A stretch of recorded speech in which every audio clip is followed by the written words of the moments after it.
8 years ago, my sister got pregnant. The father wasn't involved and my sister didn't want the baby. But she also couldn't bring herself to terminate or adopt out to strangers. She approached me and my now ex-husband and asked if we would be willing to adopt her child. We weren't sure as we were concerned this would lead to issues down the line, but my sister insisted that it wouldn't, so we ultimately agreed. Before Lucy was a year old, my husband left us both because my sister lied about Lucy's father. When Lucy was 4, I got together with my wife, and we married last year. My sister has said that seeing me and my wife with Lucy, who is now 7, confirms to her that she made the right decision. When I first adopted Lucy, my husband and I told my sister that we wanted multiple children, which she said she was fine with at the time, but now my wife and I are looking into our options and my sister objects. My sister has been staying with us since July because her boyfriend kicked her out. She keeps asking Lucy if she's sure she wants siblings. Lucy has said that she does, and telling us she's worried we won't be able to give Lucy what she needs. And then today happened. We had an online consultation with a fertility clinic to talk about sperm donation. We told my sister about it and asked her to keep an eye on Lucy while we talked. The Wi-Fi went randomly on and off 3 times during the session, booting us out of the call each time. The 3rd time, my wife went to check it and saw my sister holding the power cord, and Lucy trying to plug it back in. Lucy saw my wife and said, "Auntie keeps turning the Wi-Fi off." Wife plugged it back in. But we could no longer get into the session, and we got an email from the doctor saying that if the Wi-Fi is going to be this bad, then maybe we should try a more local clinic, as we can't do online consultations. When we confronted my sister, she admitted that she wants Lucy to be an only child so she has 100% of our undivided attention, and then said in a sarcastic tone, "Forgive me for only wanting what's best for my daughter." To which we responded that Lucy isn't her daughter. Things escalated until I said that my sister should go stay with our parents, and my wife drove her to their place. Since leaving a few hours ago, she's apologized and begged to come back, and my parents have also asked me to take her back. But I've refused. They've all called me an arsehole for kicking my own sister out after one argument, because now she's unable to get to work. No car and too far to walk, and she's back in her childhood room while at our place she had a studio to herself behind the house. I'll try to give my girlfriend's side here too so it's not too biased. I used to dress like shit. I was perfectly content wearing my gym clothes everywhere and stretched the dress code as much as possible for work.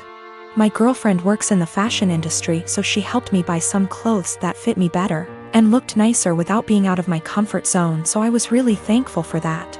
I kept all the same gym clothes, sweatpants, Panama pants, old t-shirts and sweaters and jeans etc., as well as all of my shoes because I figured they'd be fine to wear around the house or to work out because I don't really care how I look for that.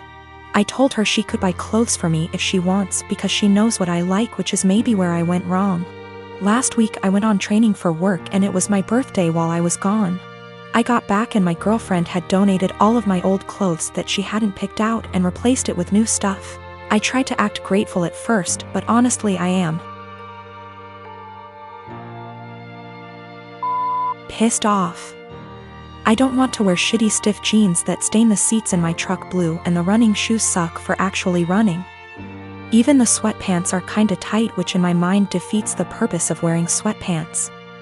She got rid of all my old t-shirts that I bought at games and replaced them with plain colors, but now I have barely any t-shirts at all, and she spent a ton of money doing this. I know the jeans alone are over $300 and the shoes probably cost over $2,000. She gets a small discount on this stuff, but still, she probably spent upwards of $5,000 on all the new clothes. I looked up some of the brands and it's all really high-end. I told her I wish she hadn't gotten rid of my old stuff, and she said I would have kept wearing it, so she had to, but offered to go get it back from the thrift store. Well, the thrift store apparently sends their donated clothes away to get wasted, and then they get sent to various locations throughout our city, so basically no one has any idea where my clothes are and they're as good as gone. The reason I'm posting is she's now mad at me for being ungrateful and says I should respect and appreciate her more. But yeah, I'm not really that thankful because she got rid of all my shit. Yesterday I told her not to talk to me until she came home with my bean boots that I've been breaking in for years, which she actually was able to find, but it caused a huge fight. I don't dress like a slob, my clothes don't have holes, I'm not wearing lame graphic tees. And everything I've worn out of the house for the last 3 years, with the exception of going to the gym. Also, I'm not going to break up with her over this, it sucks, but not really breakup worthy. My mom is a huge Harry Potter nut. She and my dad actually met in a Harry Potter IRC, like Discord but for old people. In the early aughts got married, had kids, and from day one decided to embarrass us for life by naming us after some Harry Potter and Star Wars characters. It's honestly been hell. I have a stupid name, and since we were little my parents have forced stuff like Harry Potter, Star Wars, Marvel movies, etc. down our throats. Everything is about dragons and magic and blah blah blah. I'm so sick of it. Every birthday, every holiday, everything is just organized around fandom. So just like every Christmas, the days leading up to Christmas we have to sit down every night and watch Harry Potter movies. I can usually get away with knitting or drawing on my iPad during this, but this year my mom was like, let's just have a technology and distraction-free night every night. I arranged to go over to my friend Missy's house instead for like 2 nights. Missy's family is normal and likes things a normal amount. My mom got really mad and started talking about how it's a family tradition and how I'm basically rejecting her, and went on her whole thing about how you wouldn't exist if it wasn't for Harry Potter. I finally had it and just yelled, I don't like Harry Potter. I don't like Star Wars. I couldn't help it, I started crying because I was just so frustrated, because everything always has to be about Harry Potter, this, Star Wars, that, and now that we're all older they started doing Game of Thrones. Everything is centered around some kind of movie or TV show or book series. Just once is I want my family to band around something that doesn't have to do with media or these nerdy things. We live in Utah where we have like 5 national parks, and even though I ask every year for my birthday, well, my sister called me saying that mom was angry and to just come home and to stop with the theatrics. I told her that I'm sick of having all this old nerd stuff cramped down my throat, and just once I want to have a normal time watching normal Christmas movies and not having to pause for lightsaber battles. My girlfriend, Rose, and I have been together for 4 years, and she is 5 months pregnant with our first child. My mom seemed to really like Rose, or at the very least tolerated her, but after we announced that we were expecting, something definitely switched in her. She has become extremely rude and disrespectful towards my girlfriend. She makes passive-aggressive comments at every chance she gets. I've had to take a step back from my mother until she fixes her behavior. Rose had gone to visit her family who lives far out of town. It was a very last-minute trip, and she drove herself to the destination and back. Unfortunately, at around 6 p.m., her car broke down and she was forced to pull over. Fortunately, my brother, Chris, who's great with cars and lives about an hour and 1/2 from where Rose was stranded, was willing to pick her up and sorted everything out. I was out of the country, so I'm grateful that my brother sorted everything out for her. Chris moved back in with my mom about a year ago.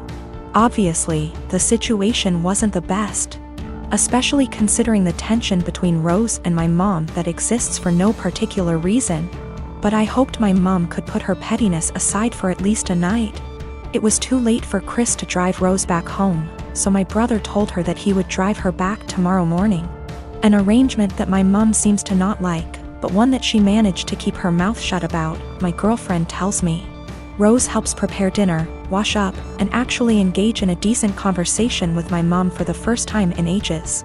However, they mostly avoid each other. Chris goes to bed earlier, leaving my mom and Rose. My mom lives in a 2-bedroom apartment, and since both bedrooms were taken, Rose assumed that she would be sleeping on the couch. She apparently assumed wrong. My mom gives Rose the thinnest blanket ever and basically screams at her, telling her that she has to sleep on the floor to not ruin her couch.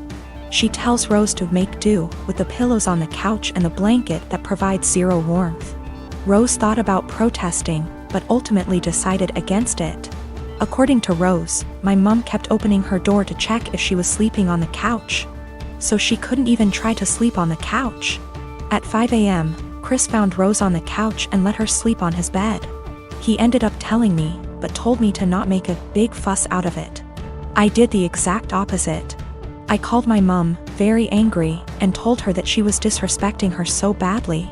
She tried to defend herself by saying that she didn't harm the baby and it's okay for pregnant women to sleep on the floor. But I refused to hear any of it. Chris agrees with me, but told me that I shouldn't make it a fight. I feel like I'm losing my mind.